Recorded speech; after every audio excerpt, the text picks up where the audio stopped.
बिहार में इस वक्त बवाल मचा हुआ है। राज्य में वित्तीय संकट गहराता जा रहा है। विपक्ष का आरोप है कि बीजेपी ने राज्य को कंगाल कर दिया है। विपक्ष के इस दावे के बाद राज्य की आर्थिक स्थिति को लेकर सवाल उठने लगे हैं।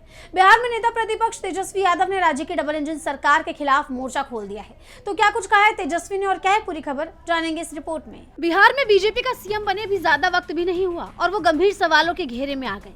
सीएम सम्राट चौधरी पर सरकारी खजाना खाली करने के आरोप लग रहे हैं। आरजेडी नेता और बिहार विधानसभा के नेता प्रतिपक्ष तेजस्वी यादव ने बीजेपी पर राज्य की वित्तीय स्थिति बिगाड़ने का आरोप लगाया है।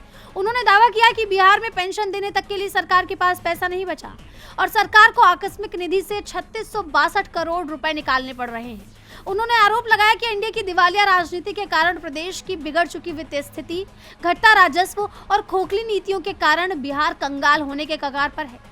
खजाना खाली होने के कारण प्रदेश में अराजक वित्तीय हालात हैं। उन्होंने सीएम सम्राट को नौसिखिया बताया और कहा, सरकार का बजटीय प्रबंधन इतना बुरा है कि वित्त वर्ष 2026-27 के मात्र 3 महीने ही बीते हैं और मासिक पेंशन दिए जाने वाले जैसे रूटीन भुगतान और कार्यों के लिए भी आकस्मिक निधि से 3662 करोड़ रुपए की निकासी करनी पड़ रही है। तेजस्वी ने संविधान का हवाला देते हुए आगे कहा कि the expenditure must be of an unforeseen nature और ऑफ इमरजेंट कैरेक्टर, यानी नॉर्मल और रूटीन मामलों में इस फंड का इस्तेमाल नहीं किया जाना चाहिए।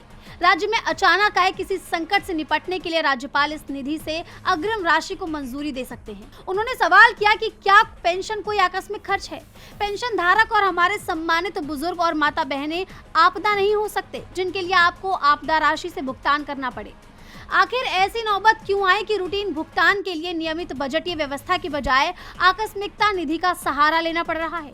वहीं विपक्ष के सवाल से डबल इंजन सरकार घिरी हुई दिखाई दे रही है। देखना होगा कि तेजस्वी यादव के इन सवालों का सरकार जवाब देती है या चुप्पी बरकरार रखती है।